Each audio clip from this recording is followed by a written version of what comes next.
Okay. Can you see my screen? Did I share it? I didn't. No, I don't see it. Okay. Can you see it? Yay. Okay. Cool. Not share, present. Okay. Welcome to Money Messaging. How to explain the transformation you're selling. So this was a topic that I loved, and thank you for suggesting it, Morgan. We touched about on this a little bit in your sales pages, and I started looking at the updated sales pages and reading some of y'all's emails, and I see you're already working on this, which is really exciting and awesome. Um, Hopefully we have a few more of the registrants trickle in, but just FYI, this one was open to the public, so we might have some people you haven't met yet, but hopefully will become squad members, come in or watch the replay. Um, and always feel free to do that. If there's like a topic you want to learn more about, like just let me know you want more information on it. Okay. So we talked in the sales pages. I think the line that startled a few of you was the process was the least important part. So I say that up front because I think the tendency when people are new to marketing is to try to describe themselves. Like, this is me and this is my business. Which is a normal thing to do if like someone asked you a cocktail party, like, so what do you do? What are you in the business of? Like you describe what you do, right? But it's a little bit different in your marketing because the interest on the person on the other end receiving this is not really to get to know you, like not to be harsh or rude, but like the interest, their concern on receiving marketing is, can you help me? Can you help me? That's the first thing. So, what that means is we need to kind of reorient our how we prioritize what we're saying in what order for creating really effective messaging that sells for marketing. So, we want to boil it all down. If you don't remember anything else, we want to speak to their desire. That's always more important than describing what we'll do. We want to tap into what do they want. And not what does anybody receiving the marketing want? What does our people, the most aligned customer to opt into your program, what does that specific person want? So this is why I recommended you get kind of narrow on who that person is. And even though if a lot of people could be helped by your work, or like everyone could be helped by your work, it's really hard to message effectively to everyone because everyone has kind of different desires. So it's a lot more powerful to speak specifically to a very targeted, specific group of aligned customers because you can really get into their desire. What they care about is, can you help me? And if you help me, how will my life be better? In other words, what result or transformation will I get from investing in your offer? Now, I know this is not new information. If you've been following business influencers or working with other coaches, everyone tells you to talk to the result and the transformation. And it all makes sense theoretically, but in practice, it can be a little bit harder. So I'm going to dive into that idea a little deeper for how to really explain the result in transformation in a way that's ethical, but also really effective. Okay, so first to address the fears. So I know y'all are good people and you care a lot about not overpromising, not making guarantees that you can't promise, not to give false expectations. I know you all have that concern. You don't want to give false hope. Um, Now it's actually easier to get around this than you thought. And it's rather than promising, it's helping them explore what's possible. It's not a promise, it's helping them understand the possibility. And you're not promising because I think for everybody's work here, like you can't do it all by yourself. Like there is some way they need to show up. Like there's some willingness they have to be willing to provide, some energy they have to expend, some forethought, some vulnerability and openness to like be posed or try different things in photography, Morgan. Like you are not entirely responsible for the result because there's a part of the load that the client has to be willing to carry. So we're not making promises. What we are doing is showing what is possible. Does that make sense? Does that make it feel better in the body? Like, I'm not promising you'll get out of debt. I'm promising you'll have tools so it makes your money feel more manageable. Okay. So that is why something like saying, what if, is really powerful, like helping them to imagine. A lot of us are really trained to think about the worst case scenario and like rehearse the bad stuff over and over again in our heads. And we are not as practiced at being like, but what if it works out? What if it works out better than I thought it could? How would I feel then? What opportunities would open up? Like, how much energy would I have back in my life? So, what if is something to highlight for your messaging? What if you're stuck on explaining the result or the transformation possible, fill out that sentence. What if? What is a possible result of working with you?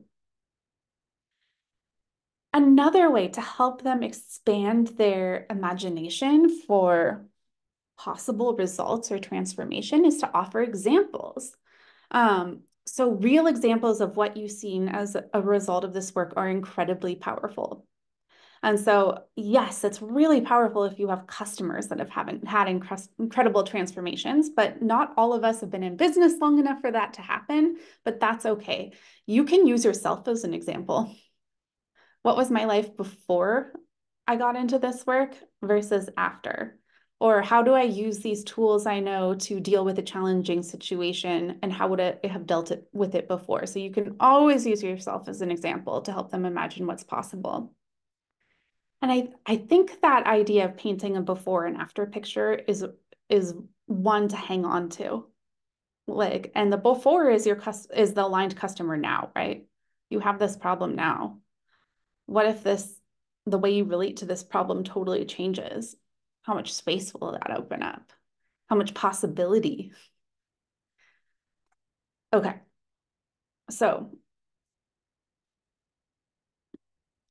to get into this a little bit further, the emotional job of marketing is helping them to imagine what's possible, a better future. And this is an emotional mission. This is an emotional job. I even sit like even right now, just being like, imagine a possible future, things working out. Like I even felt my body tense up. Like a lot of us have developed protective mechanisms to guard us against getting our hopes up too high. So part of your emotional job of marketing is like, no, really, this is possible for you. So part of what this means is every time you're messaging is to make that shift in your head is it's not about me. It's not about them thinking I'm good enough. It's not about them validating whether my work is valuable. It's not about me having to prove myself. It is about them. They want to know, can you help me? Is what I want possible for me? So like making that shift, not about me at all. They want to know, can I help them? And can they get what they want? So I see it as marketing having kind of three stages of emotional jobs to do. And the first one is to establish a connection with your brand. So they need a connection. They need to feel connected to your brand enough to care what you have to say after that point. Because if they don't feel an emotional connection with your brand, like they're just gonna roll on by, and not stop and pause and think about what you have to say. So before we even get to the point of them being like, maybe they could help me, maybe this is possible for me, is we have to form an emotional bond between them and our brand. And I'm going to talk through each of these in detail. And then once we have that connection only happens when we established familiarity, safety, and trust. So I'm going to spend the most time talking about how we make that happen. Well, once we have established a healthy connection based on familiarity, safety, and trust, then we can really give them hope because now they're sitting up and paying attention. And how we give them hope is by how do we make them feel whenever they are in connection with our brand? Is some pain alleviated? Is some aspiration realized? Which are both ways to give hope. Maybe I don't always have to feel this bad, or maybe I could feel better. Maybe my situation could change for the better. And then the last job is reassurance. So when they're thinking of making this investment and working with you, since none of us are selling like a candy bar, like they either need some sort of vulnerability, emotional investment. They might need time and energy. They might need financial investment at the point where they are being like, maybe this could work for me. Maybe I should do this. They're going to have some fears come up because it's a risk, right? Any type of investment involves risk. So what we do is we take those fears that come up and we find ways to reassure them. And so this is when we explain our process. This is when we offer evidence that we can say that we can help them, that they're making a good decision in investing in us. And I'm going to tell you specific things in marketing that we can do for each of these stages. So you might notice that the stages of the emotional job of marketing kind of follow your customer's journey, right? So if they've never seen your brand before, the first job of your marketing is to get them to feel a safe, familiar, trusting connection with your brand. Next job of your marketing is to give them hope, possible solution. And then the last job of your marketing, when they're already in that funnel, when they're already thinking about it, is to reassure them. So that was just a lot of information. I'm going to go into more detail. Anyone have any questions before I move on? Okay. All right, so let's talk about connection first. So like I mentioned, anytime you invest in something, it's a risk. Anytime you invest in a relationship, it's a risk, right? Like you are committing to giving something of yourself, your vulnerability, your time, your energy, your attention.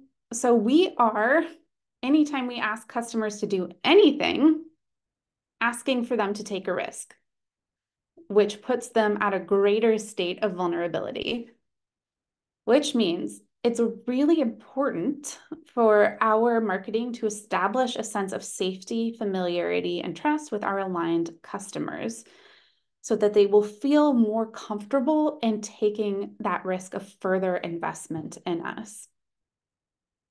Okay. So I want to talk about familiarity because this is really important aspect of safety. So if you're lost and you see two people coming up to you, and one, you've never met them before in your life, and another, they're like an acquaintance that you met at a friend's party. Which do you feel safer asking for directions? Right? So familiarity helps us to establish safety, which helps us to usher in further connection.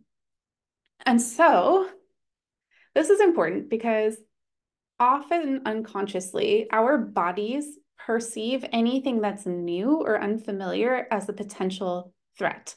And this comes up in so many different ways in marketing, but in terms of your customer, if you ask for them, if they've never encountered you before and the first thing they see is you asking for $15,000, like they're probably not ready to make that investment, right?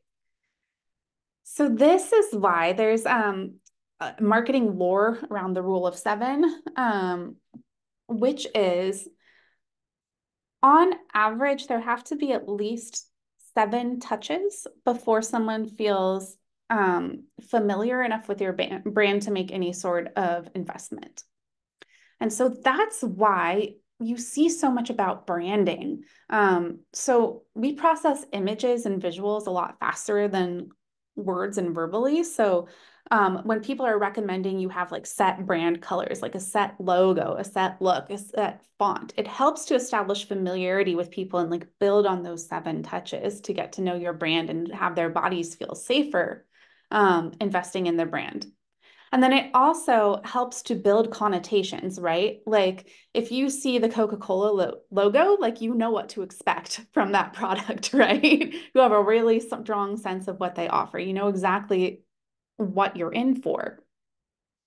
So repetition is really important in marketing for building familiarity and safety, both with your brand and your offer. So I'd say the rule of seven is more like the rule of 14, 7 touches to know your brand, and then 7 touches to understand the offer, at least.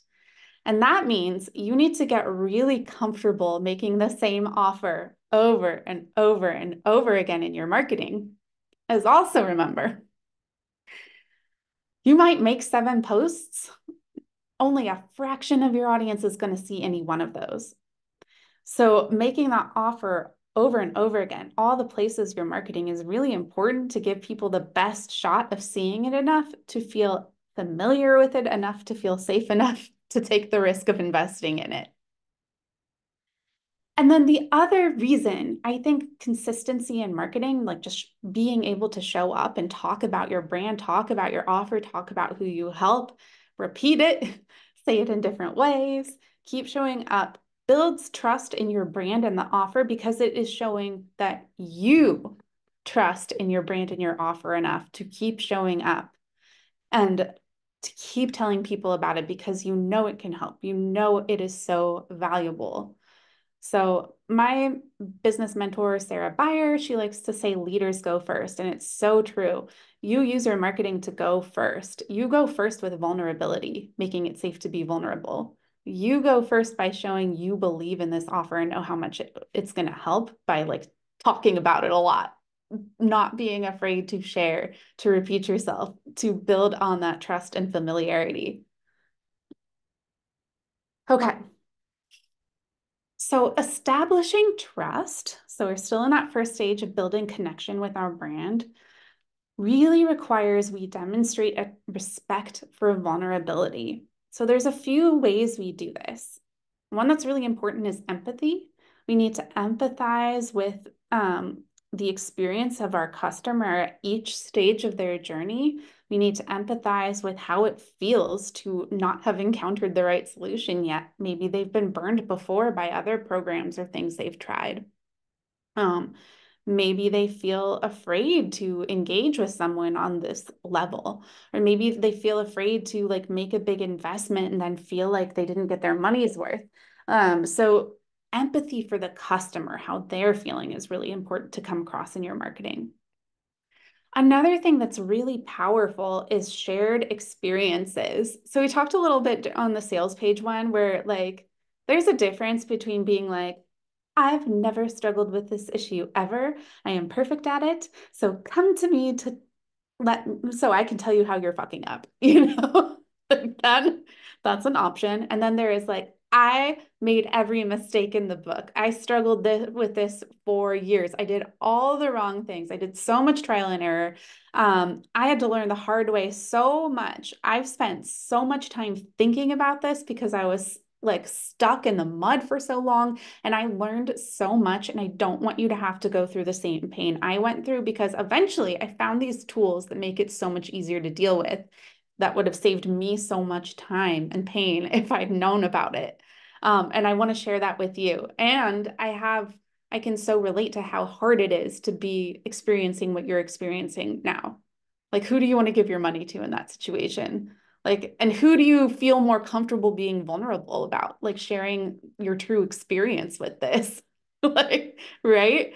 So shared experiences is really powerful for establishing trust in your messaging. And like often this can feel hard. Like, I think Heather, you saw like my Money Dirt series. Like this summer, I started doing a series about my money baggage where I got real personal and it was very uncomfortable. I'm like, I don't know if I should do this. I'm probably oversharing, but like I have never gotten more DMs. I've never gotten more like, take my money now. I want to work with you.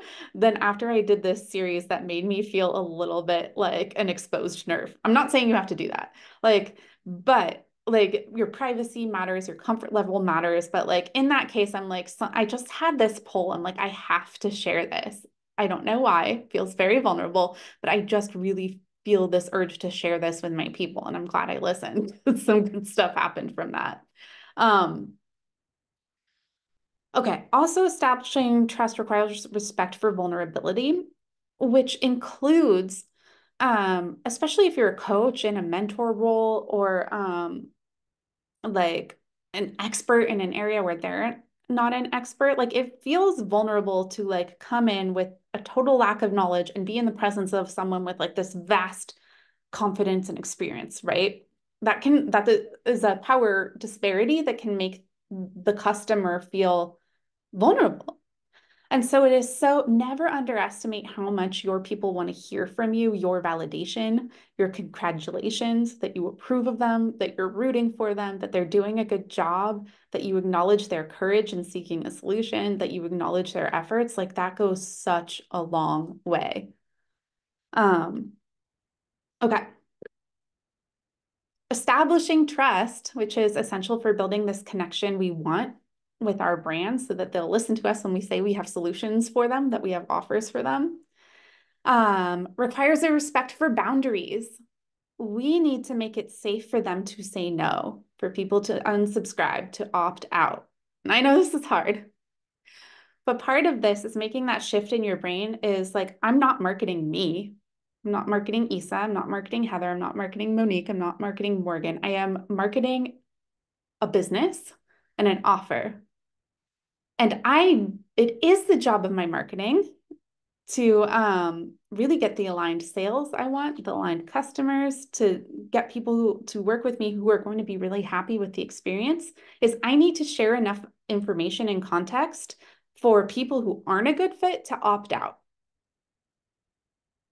Otherwise, people are just kind of in limbo and they're not enthusiastically consenting either, right?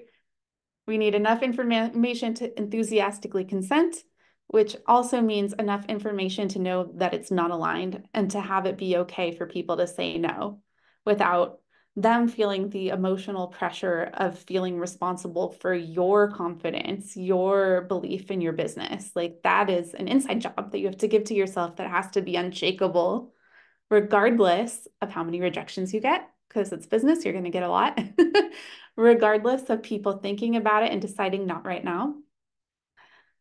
That has to be not one of the investments you're asking customers to make. Making me believe in my business should not be part of what you're asking them to do for you.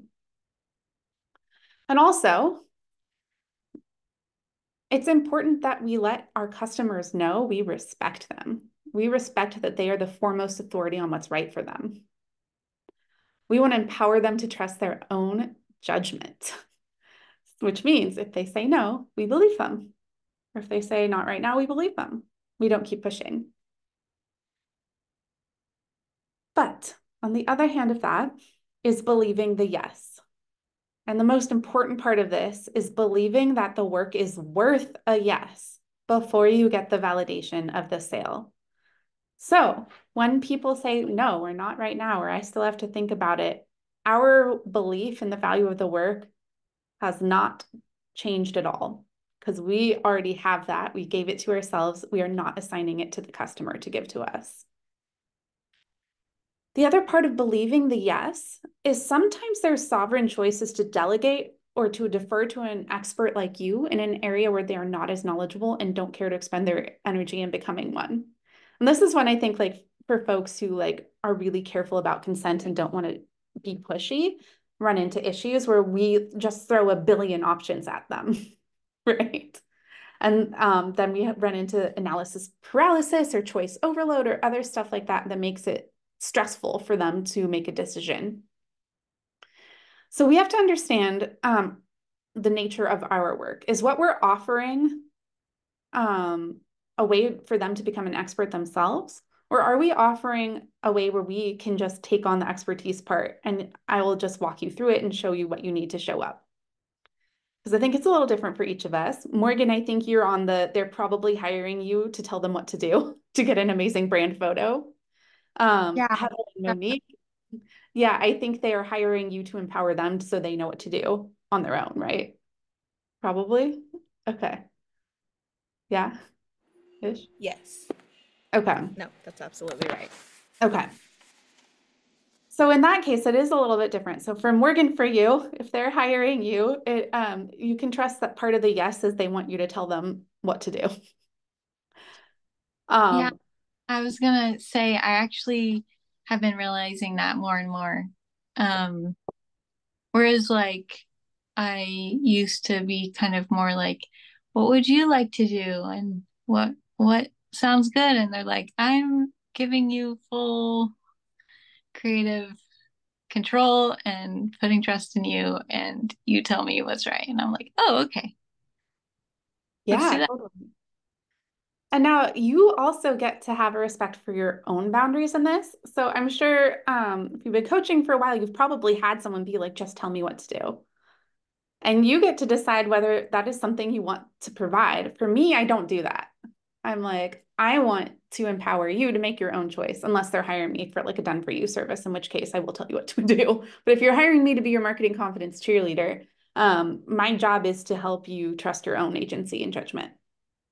Um, so part of respect for boundaries is your own boundaries. What are your own boundaries and what you are and are not willing to provide and communicating them? This also is a huge part of establishing trust in your brand, in your marketing. Okay.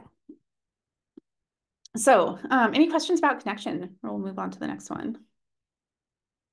Okay. So once we've just established a strong emotional connection with our brand through our marketing, by building on that familiarity, safety, and trust, now they're going to sit up and listen when we say something to them. So now is the time when we can be like, here is our offer. We're offering a way to solve something, a problem you're dealing with. And this is where it's so important to give hope. So this is where the what if questions come in. Imagine the possibilities.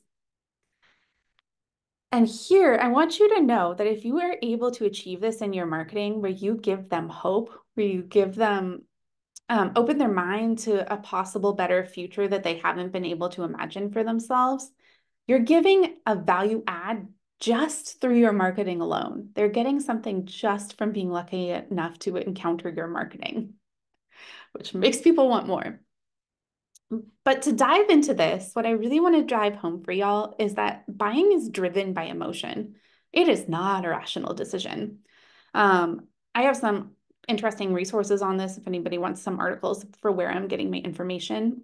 But actually, research has been showing that most of the buying decision takes place subconsciously. So that's based on all kinds of things like past history, your connotations, your implicit bias, your feelings, etc. But you aren't aware of all that stuff. But what's communicated to your conscious, but your kind of subconscious decision on, yes, I should buy this, no, I shouldn't, is communicated to your consciousness via emotion, which we then tend to justify later with logic. So logic is the last factor in our decision about whether or not to buy something, which means effective messaging intentionally evokes emotion. So this is why I'm getting so heavy on how do they feel now and how will they feel after investing in you? Are you going to help them not feel the way they don't want to feel? Are you going to make challenging emotions easier to bear? Are you going to expand their capacity for things like joy, confidence, etc.? We really want to use emotional language here and paint that into our messaging and storytelling in our marketing. And then part of helping them imagine of like what's possible for them is how do they feel now and how would they get to feel? How would it feel if? How would it feel if you were out of debt in a year? How would it feel if um, you knew how to hold healthy boundaries in relationships? How would it feel if you had the most incredible photos you've ever seen of yourself that make you feel so confident every time you look at them? What if that was all over your website? How would you feel? So, what I want to remind you here for Leaders Go First, we're leading in our marketing, is that they are never going to go bigger than you. They're not going to imagine farther than what you say. Because a lot of people, a lot of our people, because I know all of us, are kind of conditioned, have been conditioned like through the systems they're living in to keep it small, right? They're waiting for permission to get bigger. A lot of all of our offers, everyone on this call for sure, is giving them permission to have a bigger vision for their life, a bigger vision for what's possible. And so, yeah, I want you to talk. I have this phrase I say over and over again, which is take them to the furthest edge of what they scarcely dare hope is possible. Okay, so how do we do this effectively? One of the jobs to give hope in marketing is to break down the barriers of their limiting beliefs. So, one is what we've been talking about more is possible for them than they think. And then this is a really juicy one. They are worthy and deserving of getting what they want. That is a really powerful one. If you can speak to that part of them that is like, I don't know if I deserve to invest like in a $4,000 photo shoot for my business, or I don't know if I deserve like a 4-figure coaching package, like really speaking to like why they deserve to get what they want. And then they can have what they want, giving them that permission to dream bigger. It's not only possible, but they can. It is something that you have concrete steps that they can do to get what they want. Well, this is really powerful stuff to achieve in your messaging. And you probably have other barriers, like maybe we have body image issues, maybe they're like, maybe they have some shame around their finances, or maybe they have some shame around toxic habits in their relationships. Like you all know your context for your people, but whatever is you want to think, what are the emotional barriers to them taking you up on this offer, taking you up on this work, and be able to speak to that in your marketing. Because they will have them. Any big investment is a risk, so their doubts are going to come up. Okay. And then I want you to keep helping them feel into what it would be like to have it. Because there's a difference between, I think I said in my messaging somewhere, I was like, what if I'm visiting you on your yacht this year? And there's a difference between like just saying that, right? And then having everyone kind of laugh and at the audacity, which is fun. But what if I'm like, what if we all took 4 breaths to like really feel like the sun on our skin, feel into like what we're wearing, what are we looking at? Are we in the Mediterranean somewhere? What's the spread on that yacht? Sun tanning, who's there? Like to really help them like fill out that painting of a better future.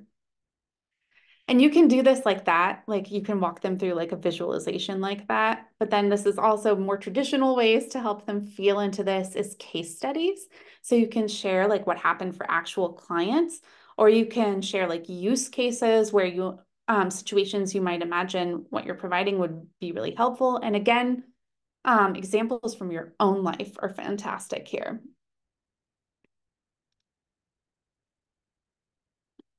Okay. So now we've got them hooked, right? They're imagining themselves on the yacht. They're feeling into the possibilities and they're about to pull the trigger, but it's still a big investment. So here is where you come in with the reassurance. Here's how I know that I can help you. This is where we walk them through the process. So again, this is at the last stage. Process is part of the reassurance emotional job of your marketing. This is where testimonials help. This is where case studies help. This is where examples help. And again, if you're newer and don't have a lot of clients, use your own experience here. Okay, so I'm going to give a little pitch for, no, you all are already in squad, but for the people watching. But before I go into my pitch, do you have any questions about the emotional job of marketing before I tell you about my cool new offer and then we get into the business lab portion? Any questions, comments? I really love how you broke this down because Like, yeah, I've heard all this information before, but the way you described it, somehow it just like landed differently. So I'm like, oh, I can start to picture how I could apply that to my marketing. Whereas before it was all just like so top level that I couldn't really like figure out how to apply it. So thank you. Like the way you described it, like really landed for me. Oh, I'm so happy to hear that. Okay. Anyone else before? Okay. I'm just going to spend a couple minutes on my launch, and then we'll get into workshopping your offers messaging if you would like. Um, oh, thank you, Monique. Happy to hear that. Okay. Um, y'all see my screen again? Okay. All right. Well, maybe I can kind of demonstrate this with messaging about my offers, and you can let me know what you notice. So, today I am launching my year of killer content, which is basically like it's kind of like the business lab portion of this call, which we are about to get into, where it's a monthly 90-minute session with me. It can be one-on-one or with your marketing team, where we really set clear goals like what are we offering, who are we offering it to, and how do we like really tug those heartstrings? How do we speak to all of this? How do we establish the connection, the safety, the familiarity? How do we give them the hope? And how do we reassure any fears that are coming up? And then where are we marketing it? How are we marketing it? How often? And then we will also look at your data. So all those numbers like that freak people out, like what benchmarks are we supposed to be hitting? How do I know what's effective and what's not? We look at your data. But then we also look at the cheerleading aspect, which is the unique ESA spin. So how did you feel making the marketing? How did this launch feel? Are we getting the right customers? How does it feel fulfilling it? Do we need to subtract stuff from the offer to make it more doable? Do we need to be clearer about scope of work? So you get a whole year of that. And the reason I shaped this offer is because I have a few packages that are pretty popular. So I do like a brand storytelling package. I have a content cauldron thing where I'll actually do a lot of the marketing for you. And while these projects were popular, I was noticing across a lot of them, my clients are like, my favorite part of this is like literally just the call. Like the call with you and me where we get to talk it out. I get clarity on my goals. And then by the time we're off the call, I have like 30 ideas for stuff I want to make. I'm feeling so excited. I'm feeling so lit up. And I was like, oh, what if I turned that into an offer then? Like if that is the most valuable thing. And this is part of what I love about being a cheerleader is because I think so many of us, when we first start out, we throw a lot out there. We stuff so much into our packages. We offer so many things. And then when we get the opportunity to offer to a lot of people, we get to be more specific about what our magic is, what people find the most valuable. And then we get to edit and we get to make it like more streamlined and efficient and honed. And the same thing with your messaging. Like that's just kind of how everything goes in business. Like you throw a bunch of spaghetti at the wall and see what sticks and then keep going. And part of like the benefit of doing this year of content, a killer content with me is you get a built-in cheerleader, which is me. So anything you're feeling stuck or squeamish or like my launch flopped or I failed at this is something we get to reframe in a really empowering, fun way. Um, so anywho, it is always 7% off if you go with the annual version. There's also a monthly version. But right now, through this Saturday, February 3rd, it is 11% off for both of those. And you get 6 months of membership to the squad. Or if you're already in the squad, I'll just take off what you paid for the squad. Or you can have another 6 months after your subscription expires if you want. Really quick, I'll talk about the squad. And since everyone live on this call is in the squad, you can chime in too. The squad is a party. It is a fabulous creative community of eccentric entrepreneurs, and we are all have big dreams. We're doing the impossible in real time, and we are hyping each other up by staying engaged, by focusing on our marketing. We get an on-call expert marketing director, which is me, a private community where you can post all your marketing questions, your assets, you get free copy editing, free metrics reviews. We get a monthly mini marketing masterclass just like this that everybody votes on the topic for, and a business lab where we workshop your assets. monthly group confidence cheerleading, where we just vanquish whatever's blocking your marketing, strategic, tactical, or emotional. Get private archive of all past master classes, like all of my past master classes throughout my history. And you get mini weekly marketing challenges, and I'm going to start doing some more emotional prompts and stuff in the Facebook group to keep us all inspired and engaged so that marketing becomes fun. You have so many built-in accountability buddies, and everyone's just hyping each other up. So that's the special through this weekend. If anyone, since you're on the squad, if you want to tell the people watching the replay anything about the squad, be my guest. Otherwise, we can get into the business lab portion.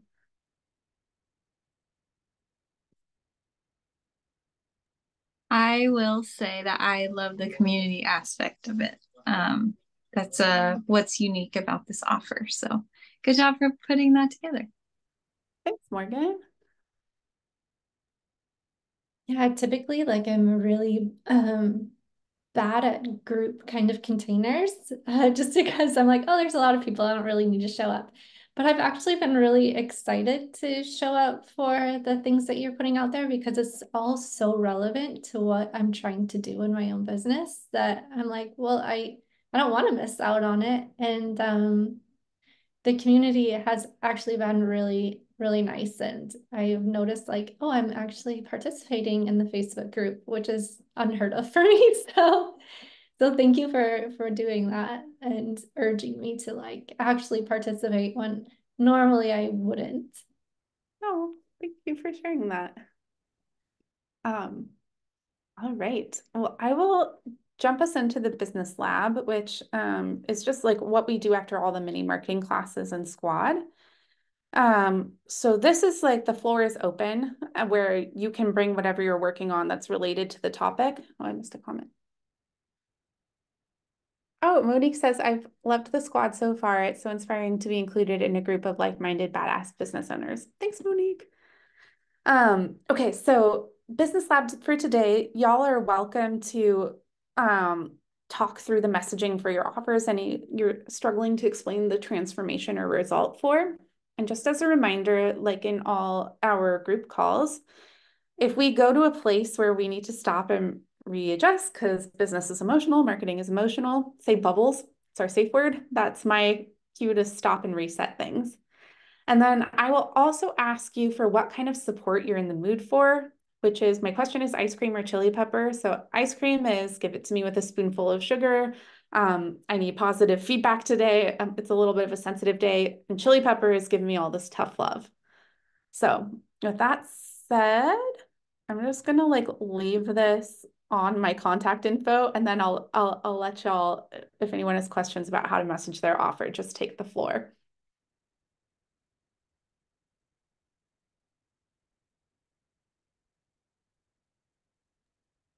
So I did spend some time revamping my sales page based on our last workshop business lab.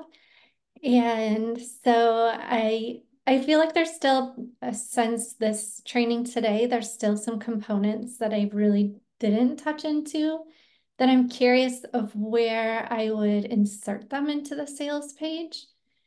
Sure. So I didn't really touch on like the before and after or like the imagine what life would be like aspect. I got more into like explaining what the current problem is. And then I'm like, oh shoot, yeah, okay, that would be great to talk about how to solve the problem. So do you want me to like pull out my page or how do you want me to? Yeah, here, let me give you permission to share your screen. Okay. I can find it here. Okay.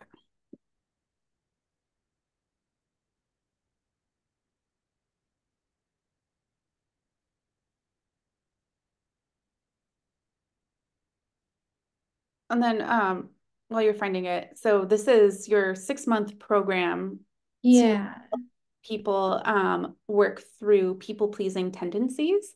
And Yeah. it's a blend of modalities that you bring to the table. So it is energy healing, human design, and unconscious mind coaching. Is that correct?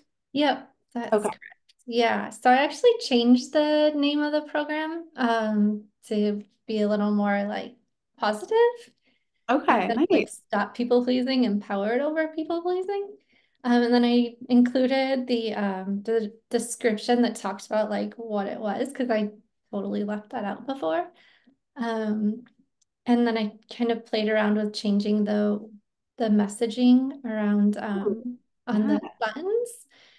So then I included like this little description in here. And I don't know if this is like too wordy, if I'm like going into too much here. I think Um, you put it in the Facebook group, but I haven't had a chance to review it yet. I will give you specific feedback in the okay. Facebook group. One thing that's immediately coming to mind is I feel like I feel like a lot of people like know high level what people pleasing is, but might not be able to like place it in their own lives. So I was Mhm. wondering if like maybe there's like a side by side chart under your header image, like signs you struggle with people pleasing, and Oh, like give yeah. some specific examples. And Okay. since your ideal client is like a woman business owner, Mhm. might have struggled with some unhealthy relationships, we could give some really specific examples, like um, always being willing to do extra work that's outside of your scope. Oh, yeah, yeah, yeah. Okay. Give Okay. some specific examples there. Um, realizing where you're doing, there's more emphasis on your partner's needs than yours, or like actually that's still kind of broad. Like maybe realizing you always go to your partner's favorite restaurant, or I don't know, you probably have examples, or you could pull them from actual clients where Okay. we could like show how it looks Yeah. on the like signs you might struggle with people pleasing, and then on the empowered, and here's how this would be different if you like stepped Mm. into an empowered version of yourself. Okay. Does that make sense? Yeah, I like that. Okay, that's cool. Okay. And then I I did do was like a little what if here. You got the what if already. Yeah, but I don't think I painted the picture enough because I'm more talking about like why we do these things. I think that is powerful for the empathizing part, but I'm Okay. wondering if we have a what if, like the what if could be like in the positive, like what if, like, so maybe if you could think through, like, how is it different when you're an empowered version of yourself? What if you didn't have to say yes to everything to feel safe? Okay. What if someone leaving because you set a boundary didn't utterly destroy you emotionally? Okay. So like what would it look like if you were Yeah. healed in these ways and paint that picture? Yeah. Because I think also part of it is like, what do you mean healed? Like, are you able to source safety regardless of what's going on in your relationships? Yeah, yeah. Are you able to feel safe if someone says you're too expensive? Like, since we're talking to women business owners, like maybe like painting that picture, like trusting yourself to handle it if you have a setback, like what, what is different? What changes if you don't need these coping mechanisms? Okay. This is not, if you don't have to do this stuff to be safe or accepted anymore. Okay, that's great. So then I did move the testimonials up on the Nice. page. And then I kind of changed this a little bit because that was talking about the process. So I talked more about like, oh, what these things actually do for you instead of Ooh, focusing nice. on the actual tools themselves. So,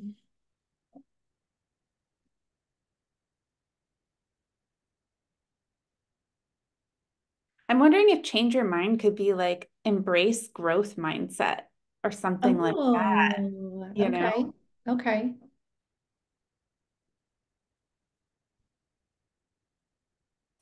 And then I think in part of like where we're talking to the problem versus what could be different Mm-hmm. is, do you find yourself oriented towards what you can't do, what you're not allowed to do, how things could go wrong? Okay. What if your default was, what if something amazing happens today? I love that. What if you expected people to be okay with your boundaries? What if you just assumed they would be cool with it?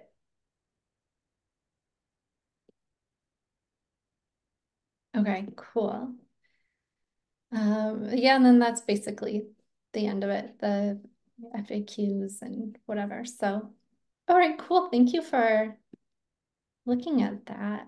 Absolutely. And I'll take a look at the page in more detail and give you some feedback either later today or tomorrow. I think there was another one. I think Phelan had one for me to look at as well.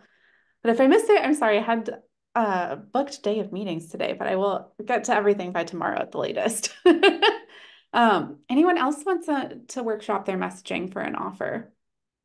I do have a question. I don't think we have time for like going through an actual offer, but I was wondering if you have a recommendation for like this, if this makes sense, like a sequence of messaging or like the steps. Like you were earlier in the call, you were talking about like breaking down the limiting beliefs and then showing hope and reassuring them. And so I think like sometimes I get confused on like how often to talk to a cold audience and a warm audience and a hot audience, especially on social media. And so I was just wondering if you had insight to that. That is a really great question, Morgan. Thank you for asking. And I Yeah. actually am able to stay. I have a hard stop at 2, but I can stay a few minutes after if people want to Okay. work more. Yeah, thank you for pushing me to clarify that. The emotional job of your marketing is not all in a single post. Yeah. You know? So if we look at, let me find that slide. My brain works really well in like steps. So Yeah. like time you can show steps of something, I'll be like, oh, okay, I get it. Yeah. So do you remember that launch graphic I shared Yeah. in last call? Okay. So the connection stage is the pre-launch stage and the phase 1, basically. So Mhm. before you're in a launch, the connection is like building familiarity and trust. The hope stage is phases 2 and 3. So where you're inviting them into your free offer. And then when you are sharing about your solution or your offer, how you can take them from point A to point B. And then if you think of it in terms of launch stages, the stage 4 of the launch, when it's like, here are the brass tacks, here's when the doors are closing, here are your frequently asked questions. This is when you really want to start speaking to the reassurance and giving the like the case studies and the testimonials and the social proof. Yeah. So yeah, actually, I'll share this as an image. So pre-launch.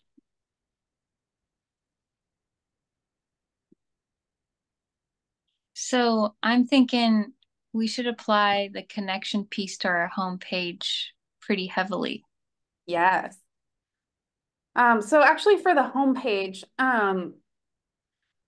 homepage is kind of a unique beast. So I actually think of the homepage, it's kind of like that map in the mall where you just look at to find the store you want to go to. Yeah. You know what The I'm next. talking about? So I Mhm. actually think the homepage should be pretty short and sweet and just kind of be like a directory. So Mm. people find the place where they actually care about the getting into the details. Does that make sense? Yeah. Okay. So the connection part, that is a great thing to be working on in your social media. I know our mini challenge this week is getting people on the newsletter. Your newsletter is a great place for establishing connection. Your podcast, if you have one, your YouTube. So we want to think about the connection piece is going to be heavily emphasized in the challenges or in the channel, your marketing channels where they're most likely to be encountering you first, right? So unless you have great SEO, your website is probably not the first place they're going to land. So your website, your sales page is probably going to be more on the hope and reassurance end. Your social media is on the connection end because most of us were mostly marketing on social media and directing them back to the sales page once we have the connection and we've given them enough hope. Does that make sense? Mm-hmm. Okay. So, yeah. Does that answer the question?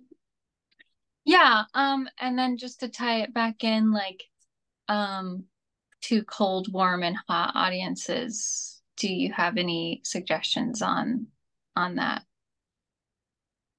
Yes. So the cold audience is primarily like, can they help me? Is the question we need to answer. And are we trustworthy? So again, we're in the connection phase. So it's kind of like we are establishing that we are interested in them. There are people. So this is where empathy is going to come in a lot. Like we understand you, we understand your problem, we share these values. And then also the establishing the safety and trust and through familiarity with strong branding with through consistency for us showing up in a consistent way a lot. And that does not mean post 80 times a day. Consistency means you have a rhythm that they can rely on. Okay. Mhm. You won't disappear for 3 months. Like you're just consistent as far as you are capable of being consistent. There is a way you are establishing your own belief in the offer and the business and them by showing up in a regular way, whatever frequency is doable for you. So I know I'm a chronic pain baby. We've got other chronic pain babies that are going to be watching this replay. So I don't want you to feel if you're like have a pain day and you can't show up for a few days in your marketing, that means like you're not trustworthy. No, no, no. Like if you show up regularly on a frequency that is doable for you, that still establishes trust and that's enough. So warm audiences, we've established empathy, connection, they trust us, they feel emotionally bonded to us, is when we're really giving them the hope. So they are connected enough to the brand to care what we have to say, to believe what we have to say, or at least entertain the possibility. That's when we're really getting into hope and we're really giving them something just by being connected to our marketing, just by paying attention. Because it really is a gift. Like, I don't know if anyone else has ever felt this, but like I've definitely encountered marketing where I'm like, I didn't know that was possible for me, or I didn't know I was allowed to hope for that, or I didn't know anyone could do that. And that feels like such a gift. I never spent any money. All I did was listen to a podcast episode, and I already feel like a huge emotional payoff. So we really, especially for the warm audiences, the people that are paying attention, we want to give them an emotional payoff for paying attention. And then the hot audiences, okay, so they've been thinking about this. They're real, real warm. We want to speak to whatever barrier is coming up from them that's preventing them from hitting checkout right now. So the hot audiences, we're sending the case studies, we're sending the testimonials, we're talking through ways this has transformed other people's experiences or businesses. Does that make sense? Yeah, it does. Thank you for sharing. Okay, you're very welcome. Any other questions or any messaging we want to workshop before I let you go? Um, I'll have another question. Any post ideas for that connection piece? Yeah. Okay. So for you, are you still marketing the personal branding right now? Yeah, personal branding's great. Okay. Do you have any like examples of people who could talk through like how they felt differently about their website since getting photos they liked? Yeah, actually, I do. A voiceover client. A voiceover client? Okay. Yeah, that would be a really fun one, just speaking through it. You could even use like an example from like when you showed your sales page on our call and everyone was like, wow, I immediately want to pay attention because of those images, you know? And then you could also be like, I think you could talk through a little bit about maybe some of, because we're talking to businessy people for this. So how much faster the brain processes images than writing. and how wouldn't it be cool if in less than a fraction of a second you could give the impression that you are wildly fun, Yeah. an engaging performer, like someone or like incredibly empathetic or like confident or whatever like their business goals are. Like, wouldn't it be cool if Yeah. you didn't have to have the perfect words to say that? You could communicate it to your audience in less than a fraction of a second just by the images available. I like it. Or what if your image was so strong, anytime someone thought of like the profession brand designer, they thought of you. I'm like thinking of Pam in our in ULL, Heather. We have like a web designer who has like the best photos. She's in like a yellow pantsuit and a hot pink like phone booth. And I had her on my podcast, and I was like, part of the reason I thought about you is when I was thinking about colors and business, like I always think of that photo. Like I think of that photo, thought of that photo before I even remembered your name. And then or like, like I was like, who's that girl? I gotta go look her up. Like, isn't that cool? Like before your brain has to even go through the like cognitive task of like remembering words, they know who you are. Actually, that's so funny because the photo I think of you is the when you have blonde, it's like the blonde or pink curly hair and you're holding like a pen, but almost kind of looks like a magic wand. And so that's what Yeah. when I think of you, I think of that photo. Yeah. And like I think another connection part is like what would this like take away for them? So maybe like if you it's vulnerable to build a personal brand. I think you have a lot of like coach Totally. clients or like because like it's hard to make the distinction. I'm not selling me or people aren't like accepting or rejecting me. It's like the work. You might be feeling some imposter syndrome. You might be feeling some, oh my God, did I just take some sort of crazy insane risk going into business for myself? And like, what if you got photos so good that every time you looked at them, they reminded you who the fuck you are, why the fuck you're doing this, why this work is special, and like it just gave you an instant confidence boost. And because it's all over, you can use it all over your marketing, everywhere you're marketing now. Anytime you share your assets with someone, you feel instantly more confident because of how awesome those photos are. Like speaking to that emotional experience. And you can speak to that from a personal like standpoint too, because you know how emotional business is. You know like how it feels to be like a person and a brand at the same time, you know? Like you Hard. can, yeah. That's great. That's a lot of good ideas. Awesome.